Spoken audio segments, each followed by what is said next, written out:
Coming to Malaysia? Tourism Malaysia's Wira and Manja are waiting for life-changing fried banana fritters with kicap sambal Johor. And not too sweet, just rum. Just the right amount of heat. Sedap. Can anyone share? It's better when it's your own. Fine, you're the experts.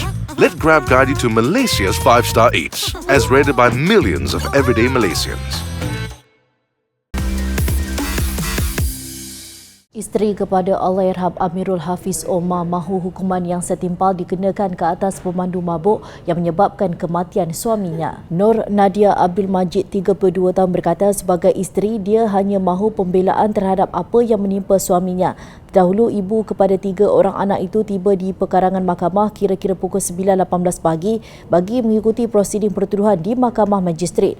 Pemandu mabuk dan khayal dadah yang mengakibatkan kematian seorang penunggang motosikal di Jalan Raya Barat tiba di Mahkamah Kelang bagi menghadapi pertuduhan hari ini. Lelaki berusia 20-an itu tiba kira-kira pukul 8.50 pagi dengan dikawal ketat anggota dan pegawai polis.